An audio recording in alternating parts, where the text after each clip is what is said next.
Bonsoir à tous, je suis le docteur Henri Comté, médecin au Centre des troubles du sommeil au CHU de Strasbourg. Et ce soir avec Nathalie, qui est une neuropsychologue dans le service, on va parler de sommeil et de pandémie et voir les liens entre les deux. Donc on a un grand plaisir de pouvoir partager avec vous ce soir cette présentation.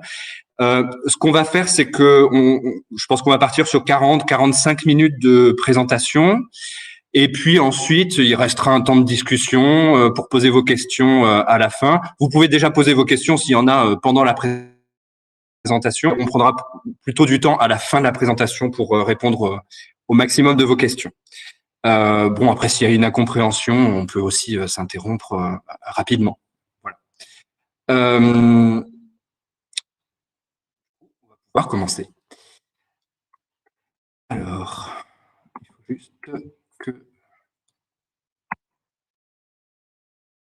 normalement vous voyez tout. Donc, on va commencer la présentation déjà en parlant du sommeil normal, savoir comment ça fonctionne, à quoi ça sert, pour ensuite pouvoir aller sur la pandémie, la crise, voir les conséquences de tout ça sur notre sommeil, avec un point d'intérêt sur ce qu'on appelle les parasomnies et sur l'insomnie surtout, qui a été une conséquence majeure de cette crise. Et puis, on essaiera de finir la présentation avec un maximum de conseils pour bien dormir, préserver son sommeil et pour mieux faire face à la situation actuelle.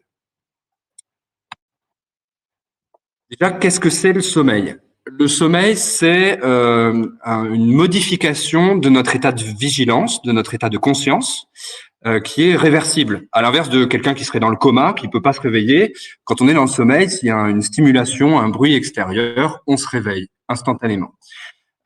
Cet état de vigilance qui est modifié, il est aussi accompagné de modifications physiologiques et comportementales qui sont complexes. Et je vais parler un petit peu, mais sont éminemment complexes. En tout cas, le sommeil, c'est quelque chose d'ubiquitaire.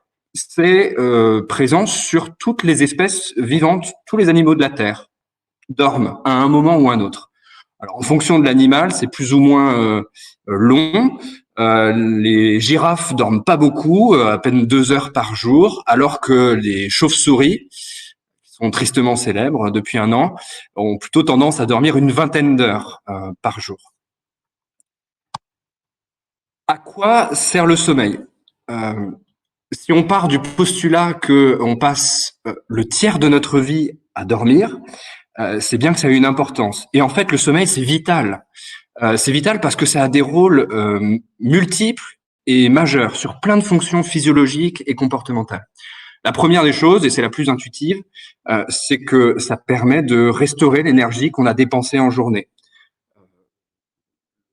Une fois qu'on a passé une journée pleine d'activités physiques et mentales, on a juste envie de dormir pour pouvoir récupérer. C'est ce qu'on appelle l'homéostasie. Ça a aussi des rôles très importants au niveau des fonctions cognitives, des apprentissages, la mémorisation et puis les capacités de concentration et d'attention en journée quand on a eu un bon sommeil. Chez les enfants, ça va être d'autant plus important pour ce qui est de la croissance staturopondérale. Un enfant qui dort bien, c'est un enfant qui grandit bien. Ça a des rôles tout aussi importants dans les défenses immunitaires. C'est d'actualité, notamment sur cette présentation. Et ça a un rôle tout aussi important dans la réparation cellulaire et tissulaire. Pour ce qui est de l'immunité, il y a plein d'études qui le démontrent. On peut, par exemple, faire la démonstration que des gens qui dorment moins de 5 ou 6 heures par nuit seront susceptibles de développer 3 à 4 fois plus d'infections virales que des gens qui dorment au moins 7 heures par nuit. Euh, enfin, la différence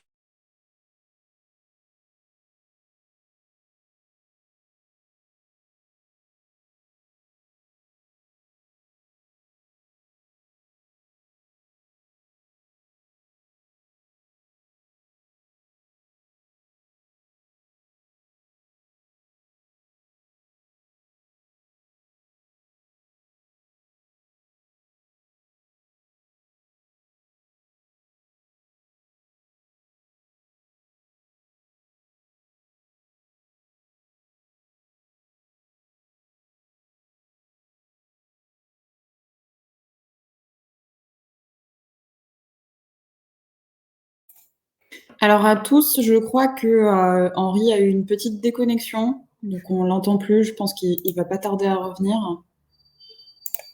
Voilà. On est désolé, on vous demande juste un tout petit peu de patience. Voilà, il se Est-ce reconnecte. que vous me recevez à nouveau? Oui, parfait. Ok, je refais partager l'écran. On va espérer que le réseau ne saute pas toutes les 5 minutes. Espérons. On serre les fesses et on reprend. Alors, Parfait. maintenant qu'on sait, donc j'espère que vous avez pu entendre à quoi servait le sommeil. C'est tout écrit sur la récupération d'énergie, les fonctions cognitives, la croissance, les fonctions immunitaires, l'humeur, le métabolisme, la régulation thermique. C'est une fonction absolument vitale. Maintenant, comment ça fonctionne? En fait, le sommeil fonctionne avec des cycles. Des cycles comme un wagon, enfin un train, pardon, qui ferait se succéder différents wagons. Ces wagons, ils sont composés de différents stades de sommeil, du sommeil léger, du sommeil profond, et puis ce qu'on appelle le sommeil paradoxal, qu'on associe généralement, c'est pas son seul rôle, mais qu'on associe généralement aux rêves et les plus alambiqués, et puis les cauchemars. On a une représentation ici en haut de la diapositive de l'organisation du sommeil normal. On est réveillé, puis on va approfondir le sommeil, et ensuite, j'espère que vous voyez ma souris, on remonte vers ce qui s'appelle, vous avez la légende REM, REM, c'est l'intitulé du sommeil paradoxal, et ça fait un cycle de sommeil. Et puis ensuite, on enchaîne un deuxième, un troisième, un quatrième, et ainsi de suite. Les cycles adultes, ça dure à peu près 90 minutes en moyenne. Ce qui est important juste de voir sur cette image, c'est que chaque cycle de sommeil est différent. Les premiers cycles de sommeil, la nuit, sont particulièrement riches en sommeil profond, réparateur, celui qui permet de récupérer l'énergie et refaire les stocks d'énergie pour la journée du lendemain. Et au fur et à mesure, ces cycles s'enrichissent en sommeil paradoxal et ils sont majoritairement composés de sommeil paradoxal en deuxième partie de nuit. Et puis, quelque chose qui est tout à fait physiologique, c'est que ces cycles de sommeil sont régulièrement entrecoupés entre eux de petites périodes d'éveil. La plupart du temps, ces périodes d'éveil durent quelques secondes, voire quelques minutes, et on n'en a pas conscience, on n'en a pas de souvenir, mais chaque cycle suit le suivant, si je peux dire ça comme ça, après une courte période d'éveil. Le sommeil se situe la nuit chez l'être humain, et c'est pas pour rien. Et il y a plusieurs mécanismes qui font que chez l'être humain, on dort la nuit. La première chose, c'est qu'on a des rythmes biologiques. On a une horloge interne, ce qu'on appelle le rythme circadien, qui fait que génétiquement, on est déterminé pour dormir la nuit. On serait des hamsters, on dormirait la journée, mais jusqu'à preuve du contraire, tous ceux qui assistent à cette présentation sont des êtres humains. La deuxième chose, c'est ce qu'on appelle l'homéostasie ou la pression du sommeil. Je l'expliquerai après, c'est juste un phénomène d'accumulation et d'évacuation de sommeil. Et puis la lumière a des effets directs sur le sommeil et sur la vigilance. Alors, à propos des rythmes circadiens, juste un point un peu plus détaillé parce que c'est très important. Je disais qu'on a une horloge centrale, une horloge biologique. Elle se trouve dans le cerveau. À gauche, vous avez une image, c'est une coupe d'IRM cérébrale. Alors, vous avez le nez en avant, vous avez les yeux là sur le côté, et puis la boîte crânienne. À l'intérieur, vous avez tout le cerveau. Et en arrière des yeux, vous avez une région ici, vous pouvez oublier le nom, les noyaux suprachiasmatiques, qui contient notre horloge centrale. Ça fonctionne comme un pacemaker. Vous connaissez ce terme, les gens qui ont un problème cardiaque, qui ont un boîtier qui impose un rythme cardiaque. Eh ben, cette région du cerveau agit comme un pacemaker et donne un rythme biologique d'à peu près 24 heures. Un tout petit peu plus de 24 heures, en fait, pour être exact.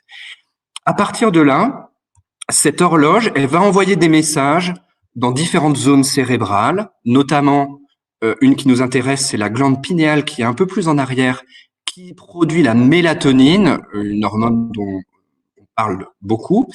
Et puis, ça va aussi envoyer des messages dans nos organes périphériques, puisque tous nos organes sont composés de cellules qui ont toutes les cellules de l'organisme, une petite horloge interne qui répond à cette horloge centrale. Et cette horloge centrale, ce pacemaker, au niveau des noyaux suprachiasmatiques, qui est sur un rythme d'à peu près 24 heures, il est très sensible à l'exposition à la lumière. Et pour être plus exact, à l'alternance entre la lumière et l'obscurité. En fait, la lumière, quand on y est exposé, elle va taper dans l'œil, elle va toucher la rétine au fond de l'œil, et au fond de la rétine, il y a certaines cellules qui contiennent un pigment qui s'appelle la mélanopsine, qui est particulièrement sensible au bleu. Et quand ça va toucher ces cellules-là, ça va envoyer un message au cerveau, comme quoi il y a de la lumière, et d'autant plus quand c'est riche en bleu et que c'est une lumière intense, et ça va empêcher la libération de la mélatonine. Et quand on est le soir dans l'obscurité, cette mélatonine est libérée pour favoriser l'endormissement, le maintien du sommeil, et au petit matin, après, on n'a plus de mélatonine. Et en fait, cet état, il a été bien démontré déjà dans la fin des années 60, début des années 70 par Jürgen Aschoff, Michel Siffre, qui sont des chercheurs éminents et dont les expériences en fait d'isolement, soit dans des bunkers, soit dans des grottes, ont permis de démasquer cette horloge biologique et le fonctionnement de cette horloge biologique sur un rythme d'un peu plus de 24 heures. C'est ce qu'on voit là sur le schéma de gauche. Quand vous êtes soumis à l'alternance lumière-obscurité, quand vous êtes exposé au soleil en la journée et dans l'obscurité de la nuit, vous êtes réglé sur 24 heures, votre horloge est bien synchronisée sur 24 heures. Mais quand vous passez dans une pénombre constante, dans une grotte isolée du monde pendant des semaines et des semaines, vos rythmes biologiques sont un tout petit peu supérieurs à 24 heures, et donc cette horloge va dériver. Et au bout de plusieurs semaines, vous allez finir par perdre une journée de votre vie, puisque à chaque fois votre rythme s'est un tout petit peu décalé. Actuellement, il y a cette actualité de l'expérience en Ariège ou je sais plus où des gens vont passer 40 jours en isolement total dans une grotte. Alors ces expériences ont déjà été faites. La nouveauté, c'est qu'il va y avoir un regard un peu plus comportemental et social, puisque c'est un groupe de personnes qui va être isolé, et les résultats seront très intéressants pour voir les effets de l'isolement spatio-temporel sur les comportements en groupe. En résumé, l'exposition à la lumière et l'alternance lumière-obscurité permet de bien synchroniser notre rythme biologique sur 24 heures, avec finalement un équilibre, puisque quand on est exposé à la lumière le soir, ça a tendance à retarder notre horloge biologique, à avoir un effet de décaler notre horloge biologique un peu plus tard, et quand on s'expose à la lumière le matin, à réavancer ce rythme biologique. Donc, dans une alternance jour-nuit classique, tout ça s'équilibre. À notre époque, au XXIe siècle notamment, on a plus malheureusement tendance à être très exposé à la lumière le soir, tard, beaucoup plus que d'être exposé à la lumière naturelle le matin. Donc ça a tendance à déséquilibrer les choses. Mais physiologiquement, ces effets de la lumière fonctionnent comme ça. L'homéostasie, c'est plus rapide à expliquer parce que c'est tout simple. C'est le principe d'un sablier. À partir du moment où vous êtes réveillé, vous accumulez du besoin de sommeil. Et puis une fois que vous vous endormez, vous l'évacuez. Donc, il suffit de tourner le sablier dans un sens et dans l'autre pour comprendre ce mécanisme. On évacue plus vite le besoin de sommeil qu'on a accumulé. C'est ce qui nous permet aussi d'être réglé en moyenne pour les adultes, 8 heures de sommeil la nuit et 16 heures d'éveil à peu près. Voilà. Ça se voit bien sur plein d'analyses EEG. Vous avez des jolis graphiques à gauche et à droite qui montrent cette accumulation à gauche et l'évacuation de cette pression de sommeil à droite. Enfin, la lumière, elle a des effets directs, je disais, sur la vigilance, sur l'humeur, sur les performances cognitives. C'est parfaitement démontré, mais c'est un mécanisme de découverte plus récente, d'il y a à peine 20 ans, et c'est un effet qui existe à la fois la journée et la nuit. Une des études qu'on avait faites dans le service montrait bien que chez des gens, c'est le graphique que vous avez là, chez des gens qui sont privés de sommeil, vous avez une accumulation de la somnolence au cours de la nuit blanche, vous avez les heures ici, et puis si on expose certains groupes de sujets à de la lumière, immédiatement, et pendant une durée d'à peu près 2 heures, ils vont être moins somnolents que ceux qui n'ont pas bénéficié de l'exposition à la lumière, et donc cet effet se maintient pendant 2 heures pour une exposition d'une demi-heure. Donc ça fonctionne le jour et la nuit, et c'est important après par rapport aux conseils qu'on donne. Côté de ça, et c'est les dernières choses à bien comprendre, c'est que ces modèles de régulation, ils sont communs à tout le monde. Ceci dit, on n'a pas tous le même sommeil. Notre sommeil, il peut être court ou long, il peut être du matin, du soir. Et un premier phénomène, c'est celui qu'on appelle le chronotype. C'est du graphique que vous avez là. On peut être d'un rythme plutôt neutre ou alors du soir, comme les hiboux, ou du matin, comme les poules ou les alouettes. Ça dépend de facteurs génétiques, bien sûr, de facteurs environnementaux, et puis surtout, ça varie avec l'âge.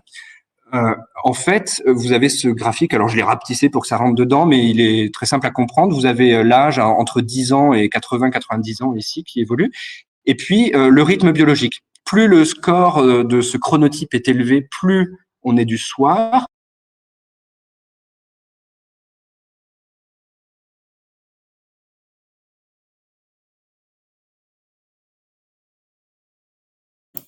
Alors, je crois qu'on vous entend plus. Je sais pas si vous nous entendez.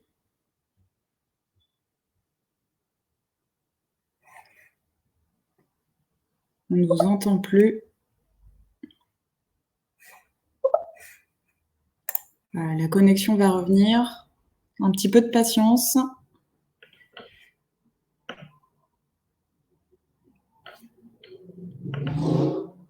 Désolée pour ces problèmes techniques.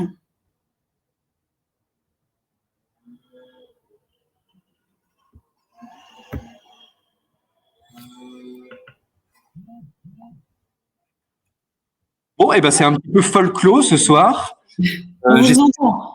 Vous nous entendez. La connexion Oui. digitale est pas génialissime, mais c'est pas grave, on se débrouille.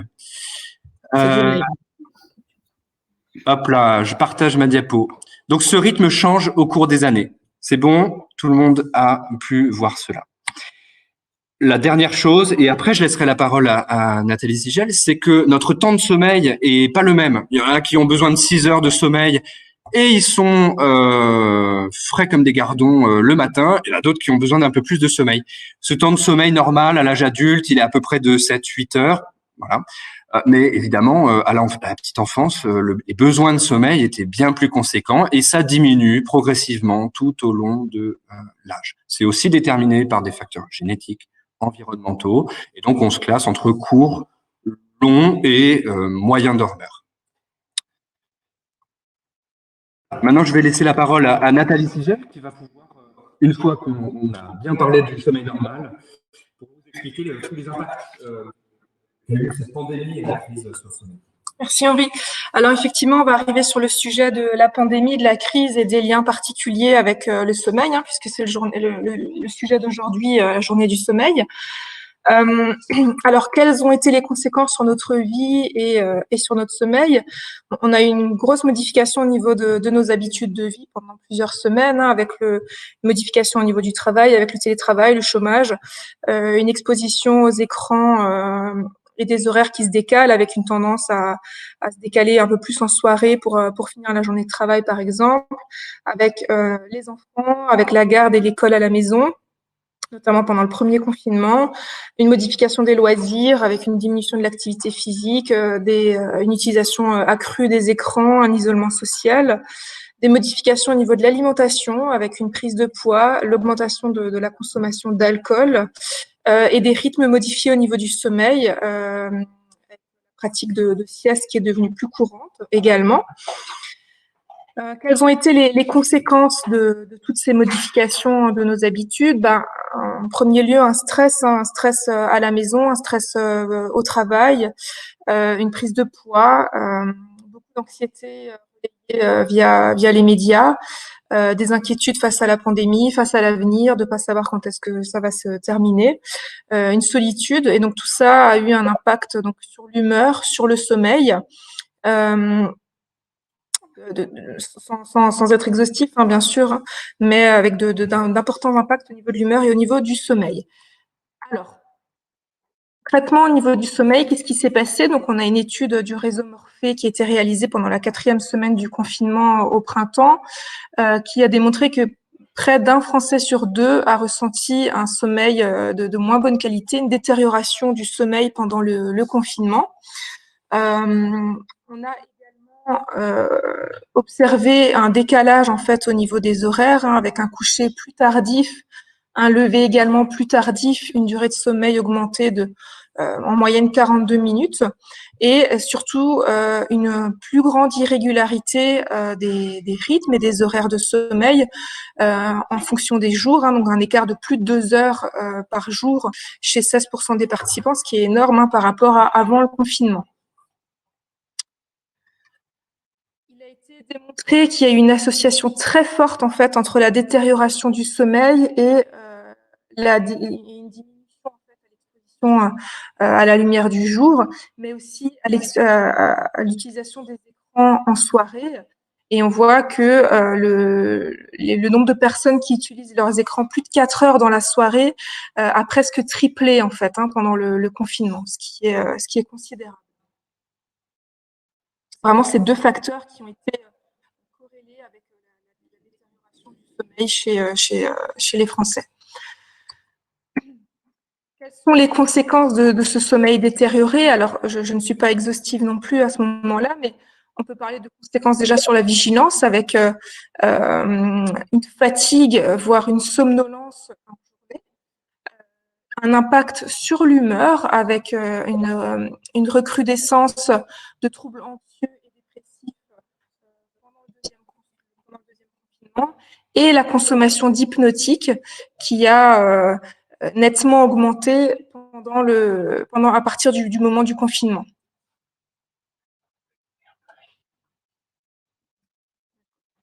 Vous ne m'entendez pas très bien. Je vais essayer de rapprocher encore plus l'ordinateur. J'espère que ce sera mieux. Voilà, donc voici pour quelques conséquences de cette détérioration du sommeil. Alors, quels ont été les troubles du sommeil les plus constatés en fait pendant le confinement? Alors, ça a été essentiellement de l'insomnie. Alors, en temps normal, on a une prévalence d'insomnie d'à peu près 20% dans la population générale. Là, on est passé à 24%.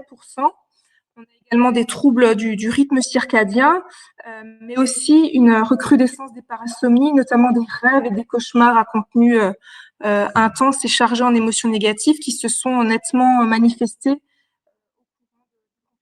des troubles du sommeil ressentis par les Français. Je vais redonner la parole à Dr Contet pour vous parler des parasomnies. Et puisque visiblement la connexion est un peu problématique, on va juste se déconnecter un tout petit peu, se reconnecter en un tour de passe-passe. On pense que ça va permettre de marcher. Là, on revient dans 10 secondes à tout casser.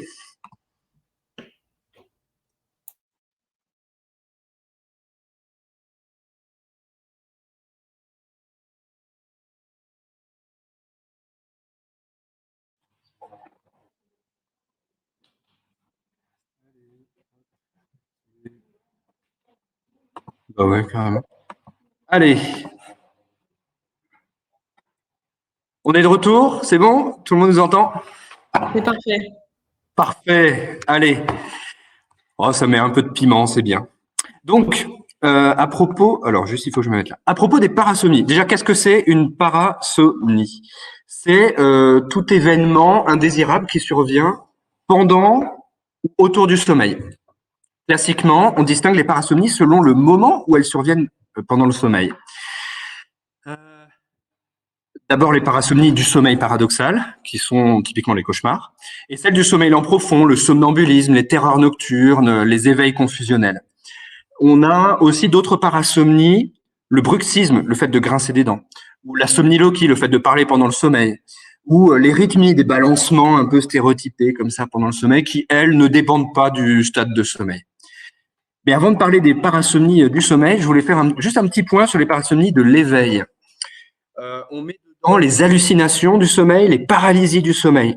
C'est des choses que beaucoup de gens dans la population générale, au moins 20%, a ressenti au moins une fois dans sa vie. C'est toujours très angoissant, parce qu'on est comme paralysé, mais en fait, c'est toujours bénin.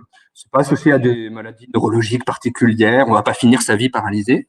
Et c'est fréquent chez les sujets jeunes, notamment dans des contextes de stress et d'anxiété. Et du coup, je voulais vous lire un extrait du Horla de Maupassant pour l'instant culture de la présentation. Donc, Je dors longtemps. Je sens bien que je suis couché et que je dors. Et je sens aussi que quelqu'un s'approche de moi, me regarde, me palpe, monte sur mon lit, s'agenouille sur ma poitrine, me prend le cou entre les mains et serre de toute sa force pour m'étrangler. Moi, je me débat, lié par cette impuissance atroce qui nous paralyse dans les songes. Je veux crier, je ne peux pas. Je veux remuer, je ne peux pas. J'essaie, avec des efforts affreux, en haletant, de me tourner, de rejeter cet être qui m'écrase et qui m'étouffe. Je ne peux pas. Et soudain, je m'éveille, affolé, couvert de sueur. J'allume une bougie. Je suis seul. On a une description médicale complète de la paralysie du sommeil. C'était Maupassant dans les années 1800. Pour en revenir au sommeil maintenant, les parasomnies du sommeil lent profond, elles surviennent donc notamment en début de nuit, puisque c'est riche en sommeil profond.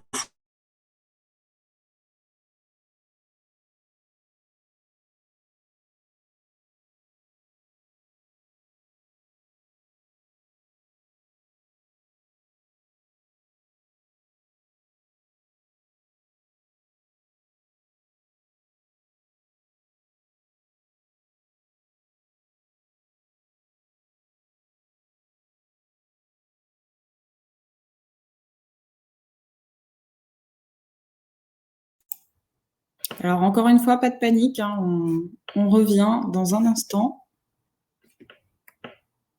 Problème de connexion. Voilà.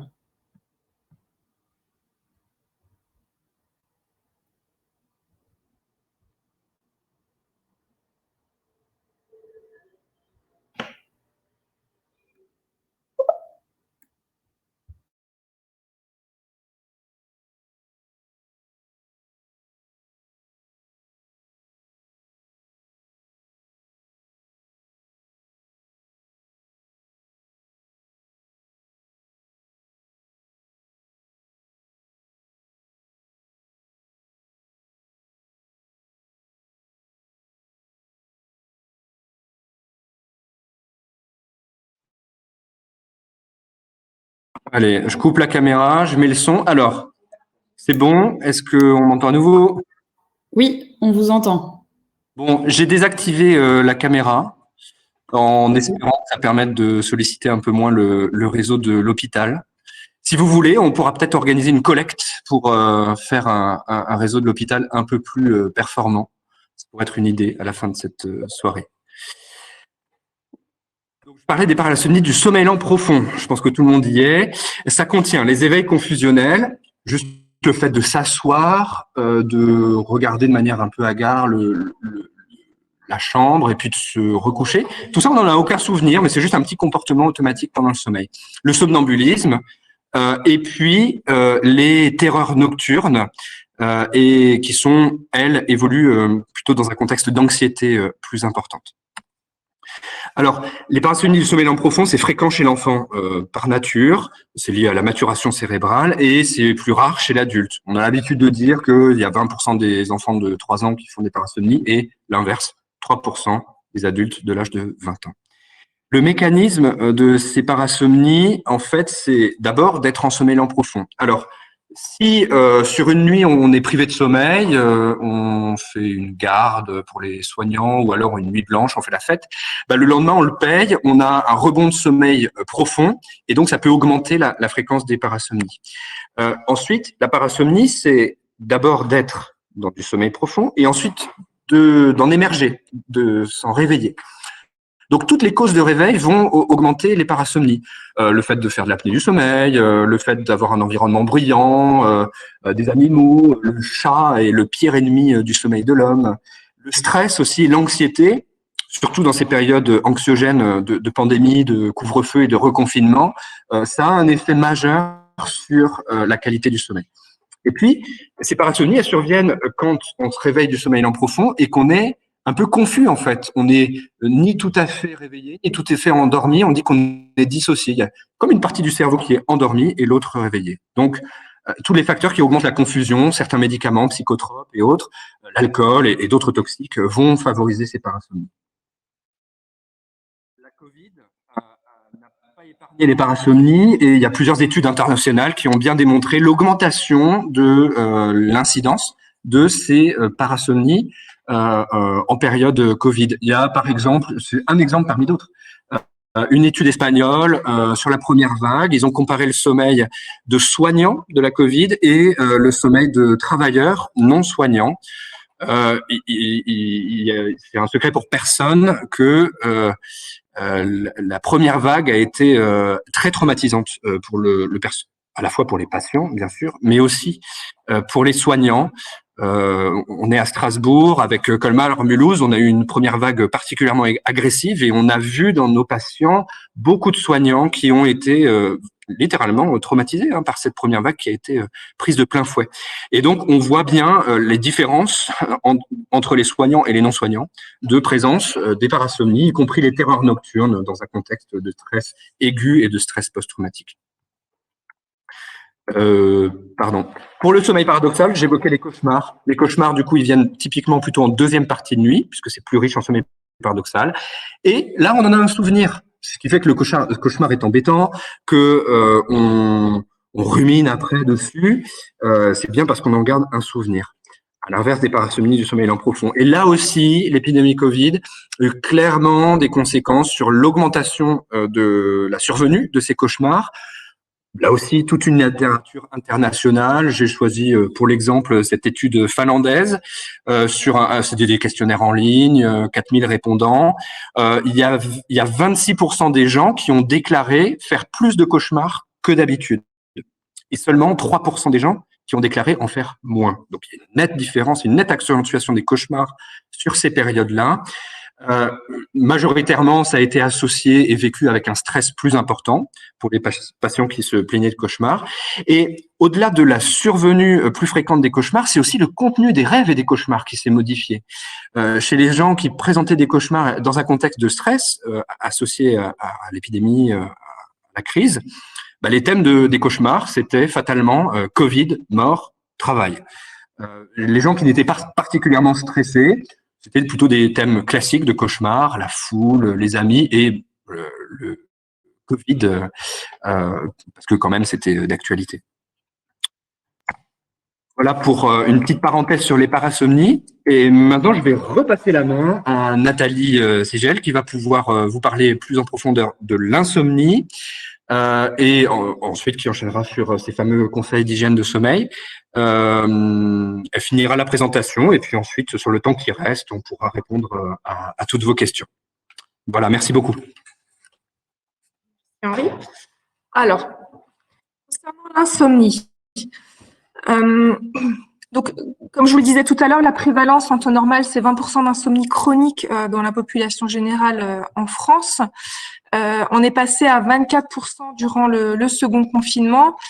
C'est plus fréquent chez la femme, les sujets âgés. Pour en redire quelque chose au niveau des conséquences de l'insomnie, donc c'est les conséquences d'une privation de sommeil. Donc on parle de somnolence, de fatigue, d'une baisse de vigilance, d'absentéisme au travail, d'une augmentation du risque d'accident. Et il y a également un impact au niveau métabolique avec un lien avec le diabète et l'obésité. L'insomnie chronique, à différencier d'une insomnie transitoire, donc c'est des difficultés d'endormissement, des réveils nocturnes ou des réveils précoces qui surviennent au moins 3 fois par semaine, qui ont des répercussions en journée, donc au niveau de la fatigue, de la somnolence, de l'humeur, du fonctionnement intellectuel. Évidemment, en dépit d'opportunités ou de circonstances adéquates pour dormir, et la notion de chronicité renvoie à une durée au minimum supérieure à 3 mois.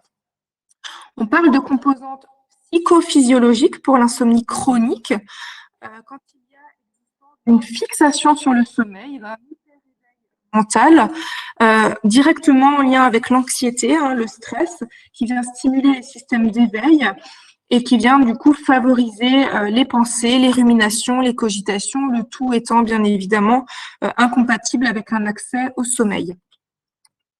Également un mauvais conditionnement au lit qui devient associé à plein d'autres activités que le sommeil. tension somatique accrue avec des sueurs, des palpitations, quand on se sent énervé, agacé dans le lit, à ne pas dormir, et aussi un effort à l'endormissement, des efforts à l'endormissement. On parle de syndrome de l'effort à l'endormissement dans l'insomnie. Vous connaissez tous l'expérience de l'ours blanc. Hein. Si je vous dis de faire tout ce que vous pouvez pour ne pas penser à l'ours blanc, vous allez tous y penser. Hein. Donc c'est la même chose avec le sommeil. À force de se dire il faut que je dorme et de faire des efforts pour essayer de s'endormir, ben ça va pas se produire. On va pas dormir, mais par contre, on va s'endormir à des moments où on cherche pas à dormir. Donc, par exemple, devant la télé, en voiture, pendant une réunion, on va piquer du nez. Donc, à un moment donné où il n'y a pas du tout l'intention de dormir. Donc, ça vient vraiment illustrer cet effort à l'endormissement. Comment s'installe une insomnie et comment est-ce qu'elle se chronifie? Donc, il y a tout d'abord un événement de vie qui va provoquer une insomnie transitoire, donc une nuit ou quelques nuits blanches ou de très mauvaises nuits. Pour la plupart des gens, il va y avoir un retour à la normale assez rapidement. Pour certaines personnes, il va y avoir une perte de confiance assez immédiate dans le sommeil avec beaucoup d'inquiétudes lors du coucher, qui vont rendre l'endormissement difficile en raison de l'hyperéveil, du stress, ce qui va justifier toutes les inquiétudes, avec un renforcement de la crainte et un conditionnement négatif au coucher qui est en place, et donc une insomnie qui est en train de se chroniciser.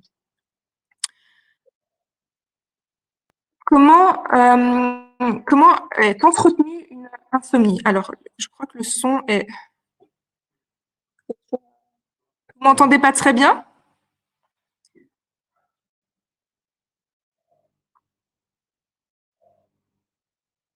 Ça ressaute. C'est vague, ok. Est-ce qu'on... En fait, je pense qu'on vous entend bien du moment que vous parlez bien face au micro. D'accord. Le micro, c'est OK? OK. C'est mieux là? On vous entend bien. Là, on vous entend super. C'est mieux? OK. Ouais. Bah, je vais reparler très proche de l'ordinateur. Donc, comment s'entretient l'insomnie? Donc, on a des difficultés d'endormissement, des réveils nocturnes, des réveils précoces avec des répercussions en journée. Face à ces difficultés, on va tenter de mettre en place en fait des stratégies pour essayer de compenser tout ça. Par exemple, faire des siestes, se coucher plus tôt, boire du café, prendre des hypnotiques, consulter l'heure pendant la nuit, faire des calculs de dette de sommeil, de combien d'heures j'ai dormi, de combien il me manque, prendre un bain le soir, les trucs et les astuces de grand-mère, faire du sport en soirée pour se fatiguer, prendre un bain, voilà, etc. Et il s'avère que tous ces comportements, en fait, viennent aggraver l'insomnie. Et ils sont de véritables erreurs d'hygiène de sommeil. C'est des comportements dysfonctionnels qui vont, sans le vouloir, en fait, aggraver votre problème d'insomnie. On a également une autre composante qui vient entretenir l'insomnie. Le fait d'être réveillé dans le lit, ça va laisser place aux pensées. C'est impossible de penser à rien. Donc, les pensées vont survenir, des ruminations, des cogitations, des émotions associées à un agacement, être en colère, frustré de ne pas dormir, des palpitations, qui sont en fait donc des pensées, des émotions qui vont nous mettre dans un état d'éveil physiologique qui ne va absolument pas permettre de pouvoir s'endormir, et donc on a encore une fois un renforcement de l'éveil. Enfin, le fait d'être réveillé dans le lit vient clairement fragiliser le conditionnement au lit, à la chambre, à la nuit, avec de nombreuses activités dans le lit quand on ne dort pas ou en journée. Les longues périodes de réveil dans la nuit, la frustration, l'agacement de ne pas dormir, avec un véritable conditionnement négatif de la chambre qui s'installe et qui vient renforcer l'insomnie, puisque le lit, la chambre et la nuit ne sont plus associés à du sommeil, ne sont plus associés à un moment agréable. Voilà donc comment s'entretient l'insomnie. Donc le cercle vicieux est en place. Maintenant qu'on sait comment ça fonctionne, l'idée c'est de comprendre comment on fait pour court-circuiter ce cercle vicieux et pour essayer d'adopter les bons comportements pour avoir un bon sommeil. Donc, comment faire, autrement dit, comment faire face à des difficultés de sommeil. Donc, ce qui est positif, commençons peut-être là-dessus, c'est que une enquête de l'INSV réalisée pendant le deuxième confinement a quand même indiqué que 20% des Français ont recherché des informations sur le sommeil et que ils ont cherché à améliorer leur sommeil, d'accord. Ils ont en fait essayé d'avoir une meilleure alimentation, d'avoir des horaires plus réguliers, de faire du sport, de limiter l'exposition aux écrans, ce qui a plutôt bénéfique d'après les sondages. Pour pouvoir finalement comprendre les règles d'or pour un bon sommeil, c'est important de comprendre les prérequis pour un bon sommeil. Qu'est-ce qui est nécessaire pour pouvoir bien dormir? Déjà, au niveau physiologique, c'est important que ce soit le bon moment sur la période de 24 heures. Hein. Rappelez-vous le rythme circadien dont vous parlait docteur Contet. Il faut également avoir une pression de sommeil suffisante, un sablier suffisamment rempli, une diminution de la température corporelle, une synthèse de mélatonine, une réserve d'énergie pour la nuit et un état de détente physique. Au niveau psychologique, il faut bien sûr être détendu et avoir un bon conditionnement au lit et à la chambre. Comment faire pour avoir tout ça? Déjà, aller dormir au bon moment de la journée, c'est surtout en fait bien se connaître et aller au lit au bon moment pour soi, connaître son chronotype. Si vous êtes de nature couche-tard, il serait insensé d'aller au lit extrêmement tôt puisque voilà, vous n'allez pas vous garantir une bonne nuit. Adapter aussi le temps passé au lit à ses besoins. Si vous êtes un court dormeur, inutile de passer 10 heures dans votre lit. D'éviter et de limiter les siestes en journée, de privilégier une bonne régularité de ces rythmes, de pratiquer une activité physique, d'avoir suffisamment d'activités stimulantes en journée pour remplir ce sablier de pression de sommeil dont vous a parlé docteur Contet, et d'avoir également une exposition lumineuse en journée pour bien entraîner vos rythmes.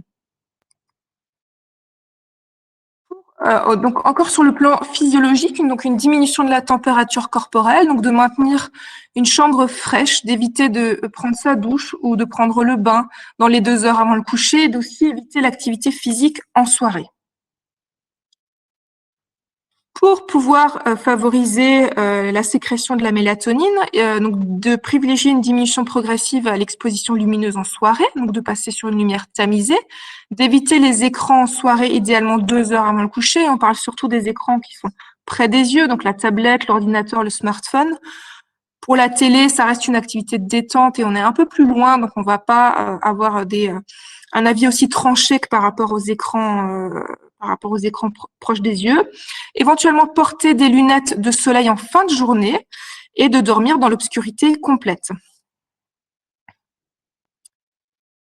Réserve d'énergie pour la nuit, donc de privilégier un dîner équilibré et complet, d'éviter les dîners trop légers, trop riches. Hein. Le dîner trop léger n'est pas l'ami du sommeil, comme on peut parfois l'entendre dire, hein. D'éviter les dîners tardifs, le grignotage en soirée et dans la nuit, et d'éviter l'alcool en soirée.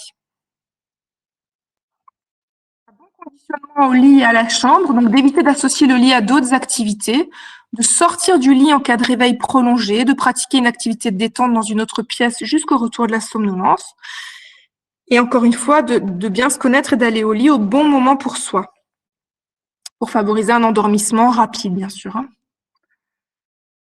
Au niveau psychologique et physiologique, donc d'essayer d'accéder à un état de détente autant que possible. Donc, ce qui est important, c'est de comprendre que ce qu'on va faire dans les 2 heures avant d'aller au lit vont impacter le sommeil. Donc, idéalement, le strict minimum, ce serait quand même d'avoir 1 heure de détente, en tout cas de sas de décompression avant d'aller au lit, de bien séparer la journée de travail et la soirée. Hein. On a vu les dérives un peu avec le télétravail où on fait une coupure dans l'après-midi pour les enfants et puis on reprend après le dîner jusqu'à tardivement. Ça a vraiment eu un impact délétère sur le sommeil.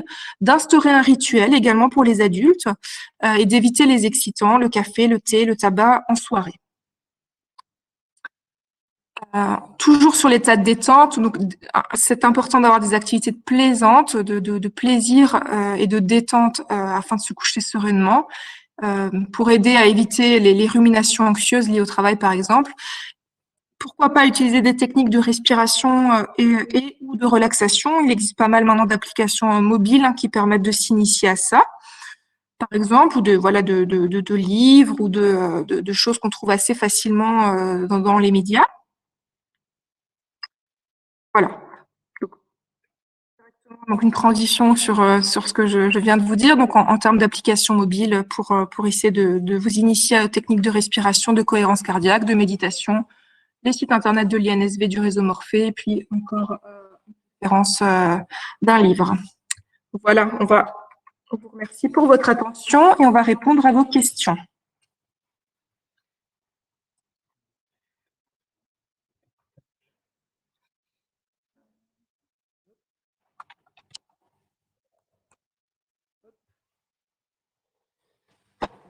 Alors, merci à tous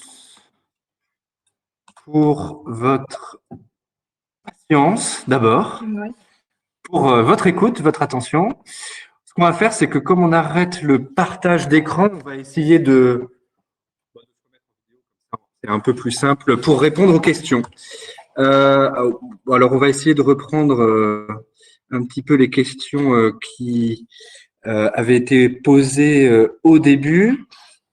La première, c'est est-ce que l'exposition à la lumière tôt le matin peut changer le chronotype d'une personne? Alors, le chronotype, c'est quelque chose qui est déterminé au moins en partie de manière génétique, mais qui va être aussi influencé par des facteurs environnementaux, psychosociaux. Et donc, l'exposition à la lumière va pouvoir effectivement avoir cet effet de On vous entend très très mal. notre rythme selon... Allô? Excusez-moi de vous couper, on vous entend de loin, de très très loin. De très très loin, pardon. Donc, je me remets en gros plan. Voilà. Super, merci. Ma bêtarde.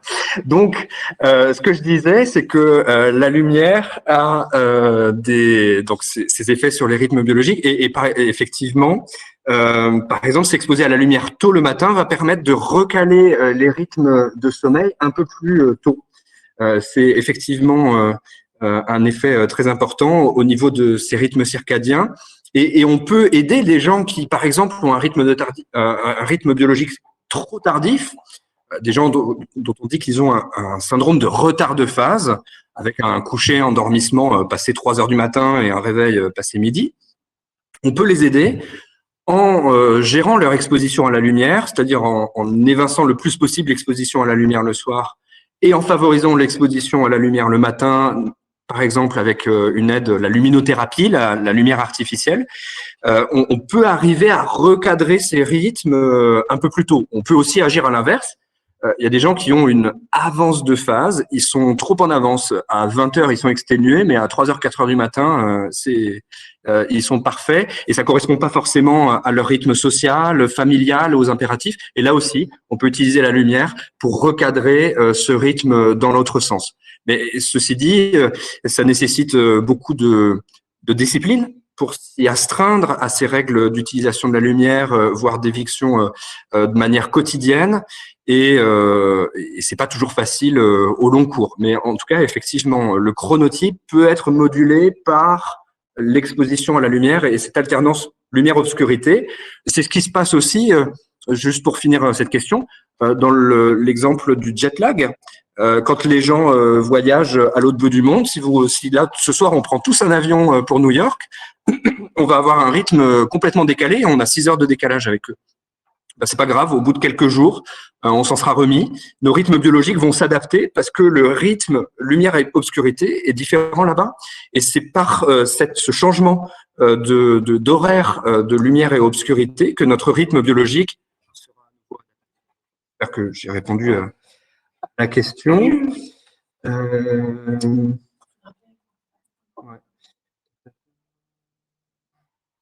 Il y a une question de Diane qui, dans l'étude de l'INSV, il est dit qu'on a perdu 25 minutes de lumière par jour. On en est à combien à la base? Alors, c'est pas vraiment dit. En fait, je réponds, mais en fait, de base, on s'expose trop peu à la lumière du jour, de toute façon. Si on regarde les adultes, même ceux qui n'ont pas de problème de sommeil, on excède en moyenne rarement 1 heure, 1h30 d'exposition à la lumière du jour extérieure. Je parle de la lumière du jour extérieure en journée. Le fait d'être exposé à la lumière du jour à travers des volets, enfin à travers des fenêtres, c'est pas une exposition suffisante. Quand on parle de la lumière du jour, on parle vraiment de la lumière extérieure, celle du soleil. Même s'il fait pas très beau, si c'est nuageux, l'intensité de la lumière du ciel est perçue de manière beaucoup plus forte que toutes les lumières artificielles qu'on pourra avoir. Alors, je rebondis juste sur une question qui était posée un petit peu avant par Paul. C'était la lumière dont on parle ici, quand je parlais au début de la régulation du sommeil. La lumière dont on parle ici, c'est forcément.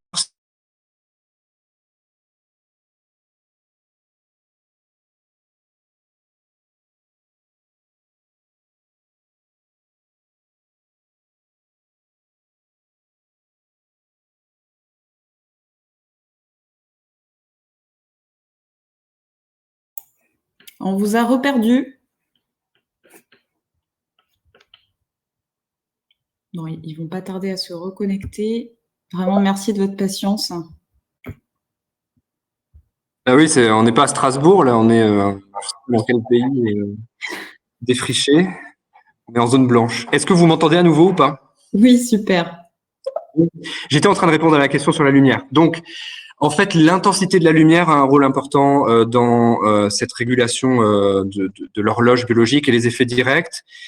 La lumière dehors a une intensité 10, 100, 1000 fois plus importante que l'intensité de la lumière intérieure. Pour donner une échelle, l'intensité de la lumière, on en parle en lux. Comme ça donnera un exemple concret.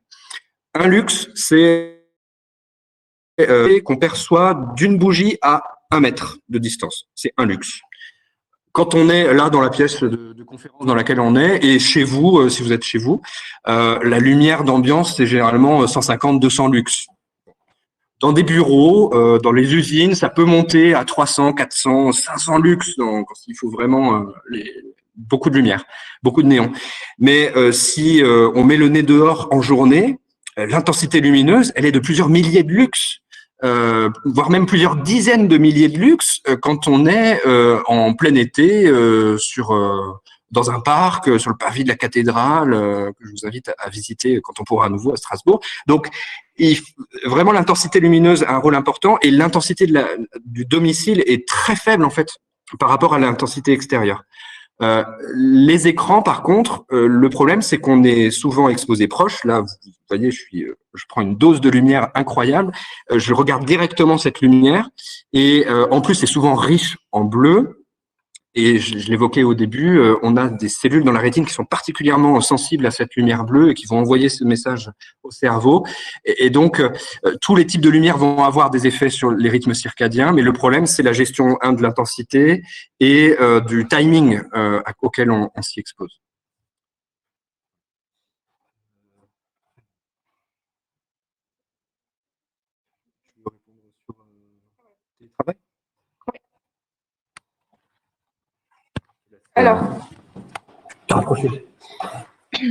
Alors pour la question par rapport au télétravail, la question de Maxime Lemoigne, donc effectivement le télétravail a cet aspect positif qu'il permet de pouvoir un peu plus suivre son propre rythme, de se coucher à l'heure à une heure plus confortable, de se lever un peu plus tard quand on a un chronotype un peu plus tardif.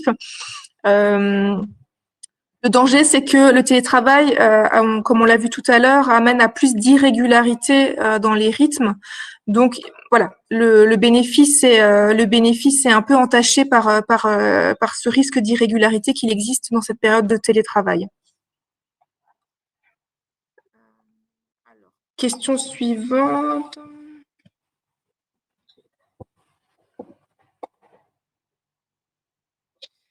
Par rapport donc à l'insomnie, donc la question de Diane Wolf, est-ce qu'il faut éviter de lit?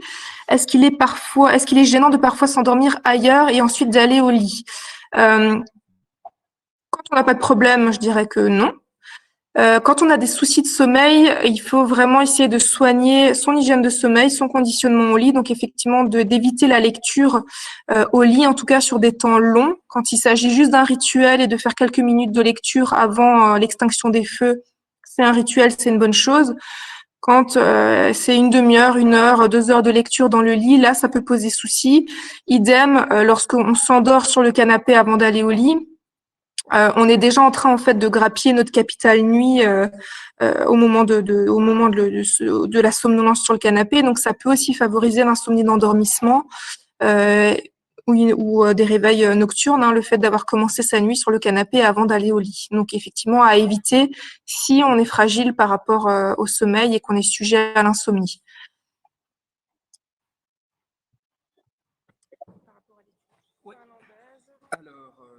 Il y avait une question concernant l'étude finlandaise dont j'ai parlé, le questionnaire en ligne. Il semblait que les résultats portaient plus sur les effets de la pandémie, angoisse, stress, que du confinement. Moins d'exposition à la lumière du soleil. Peut-on distinguer les deux en France, par exemple? C'est une très bonne question. J'ai pas de réponse toute faite. En fait, c'est quand même assez complexe parce que les confinements ont été décidés dans des périodes, typiquement printemps, automne vers l'hiver, et puis là à nouveau fin de l'hiver, début du printemps, où à la base l'exposition lumineuse est pas sensationnelle. Ça fait depuis quelques jours que quand on part du travail à l'heure du couvre-feu, il fait jour. Donc, ça peut être difficile, je pense, de distinguer vraiment d'un point de vue mécanistique et fondamental l'effet du confinement, couvre-feu et les effets de la réduction à la lumière. Tout est intriqué et je pense très sincèrement que c'est très difficile de faire totalement et précisément la part des choses. Les deux vont ensemble. Et je pense que, enfin, ça sera toujours sujet à discussion. Il faudrait des modèles expérimentaux. Dans ce cas, il faudrait faire des études, prendre des volontaires, exposés au confinement, pas exposés au confinement, des volontaires à différentes saisons, etc. Il faudrait vraiment des études prospectives, enfin des protocoles de recherche très spécifiques. Mais là, on fait avec des observations, tout simplement. La plupart du temps, avec des observations sur des questionnaires en ligne, dont la précision et le recueil peut être discutable. Et donc, c'est quand même assez compliqué de pouvoir vraiment parfaitement distinguer l'effet des uns et des autres. Tout est intriqué, malheureusement, et tout renforce, enfin, les effets de l'un renforcent les effets de l'autre.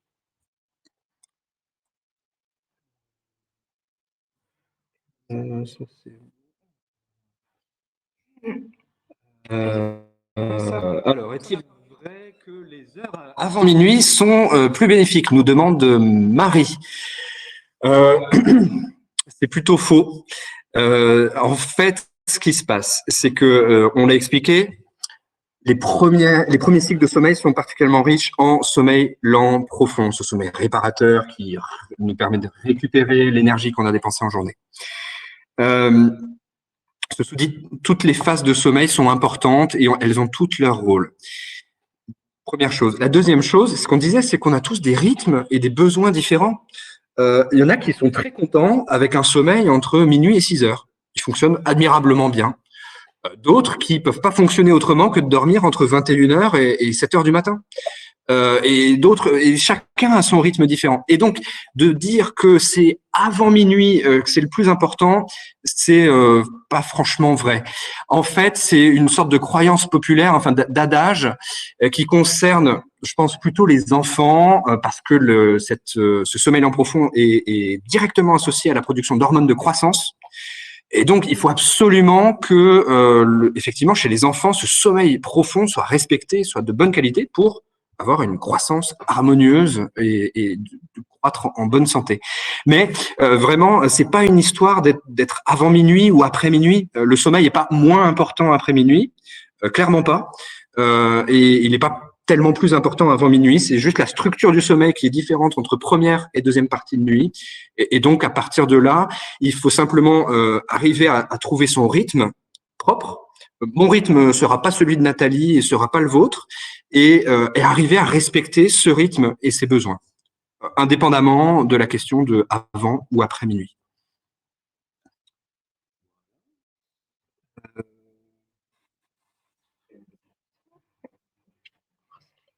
Alors, du coup, on a une question de Sylvie. L'insomnie qui perturbe les productions endocriniennes diminue-t-elle l'immunité face à la Covid?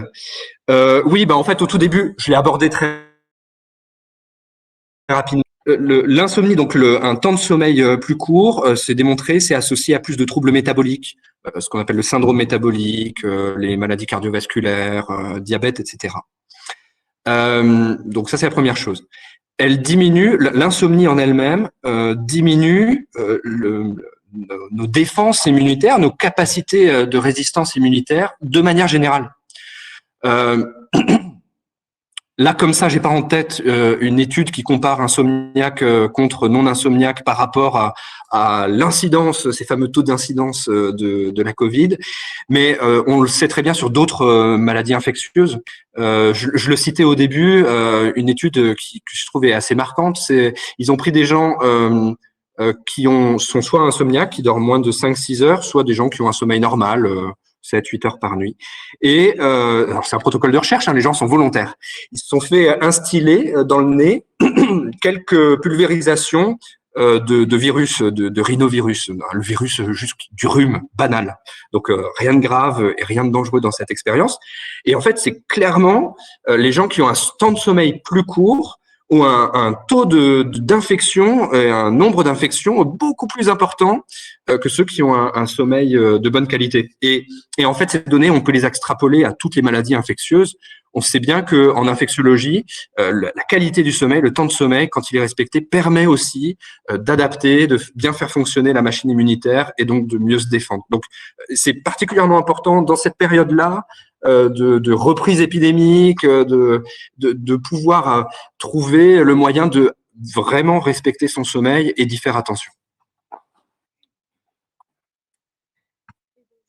C'est la dernière question de Paul Castel. Lever aux mêmes horaires, est-ce qu'on a le droit à un petit décalage le week-end? Combien de temps?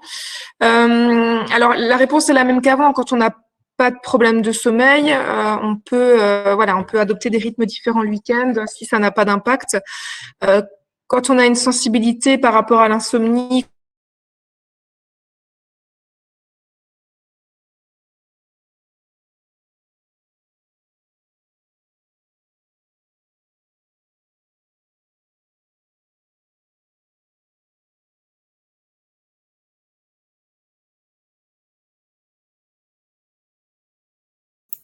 c'est chiant. Hein.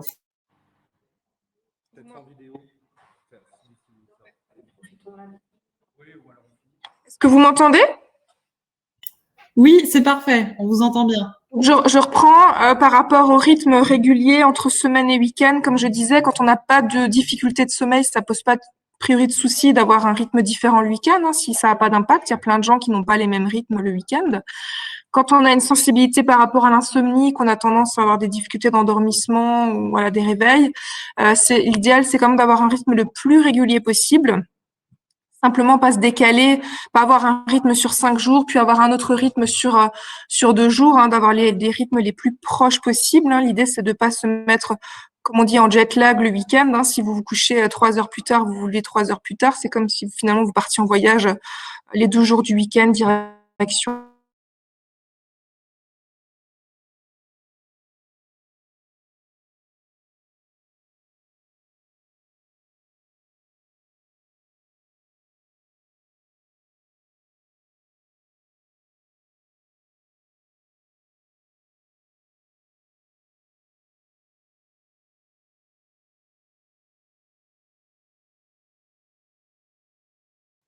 Alors, nouveau plantage. Je vais vraiment lancer cette cagnotte. Du coup, on va couper la vidéo et puis répondre je pense, à la dernière question. Il y a une question de Camille.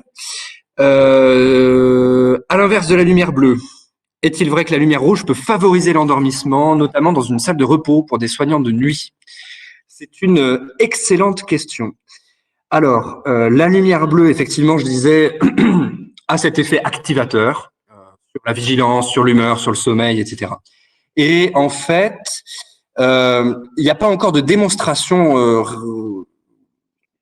expérimentale, concrète chez l'homme, chez l'être humain, de l'effet hypnogène, donc favorisant le sommeil de la lumière rouge. Ceci dit, on a effectivement de plus en plus d'indices qui nous font penser à ça et qui nous font directement dans le service où on est, avec notre équipe de recherche CNRS, mener des recherches sur cette lumière rouge. Il y a déjà des données sur les expérimentations animales, avec des publications qui sont sorties, et effectivement, la lumière rouge à une certaine intensité aurait un effet hypnogène, donc favorisant le sommeil. Ceci dit, ça nécessite, je dis bien que ce sont des données sur la recherche animale, sur des rongeurs, et donc ça nécessite d'être maintenant transféré chez les êtres humains. Et donc, il faut qu'on voit ça avec des volontaires pour la recherche et puis ensuite voir avec les gens qui ont de l'insomnie. Donc, il y a encore tout un processus de recherche à faire. Mais effectivement, c'est une piste. Et en fait, c'est même intuitivement, on peut se dire le soir, quand il y a ce coucher de soleil avec des couleurs chaudes au crépuscule, c'est souvent pas pour rien. Et en fait, on est en train de recréer artificiellement avec nos lumières bleues, nos lumières rouges, ce que la Terre a créé tout naturellement. Donc voilà, je vous invite à méditer sur cette dernière phrase et vraiment à réfléchir à l'impact de la lumière sur votre quotidien, sur votre sommeil et comment respecter le plus possible une exposition à la lumière naturelle en journée, suffisante, en durée, au moins une demi-heure, une heure, c'est vraiment le strict minimum. Et puis, par contre, respecter j'aime pas ce terme, un couvre-feu digital, une extinction des feux, une extinction des écrans au moins 1 ou 2 heures par nuit. Voilà. Je pense qu'on a fini avec les questions. On a un peu débordé de 19 heures, mais j'ai même plus compté les coupures. C'était nécessaire. Pardon, oui, on va remettre la caméra juste pour vous saluer et vous remercier vraiment encore vivement pour votre patience. Merci. Et votre attention, vos questions qui ont été très nombreuses. Et on vous souhaite une bonne soirée. Bonne soirée, merci. Et sans trop d'écran. Merci à vous. Bonne soirée.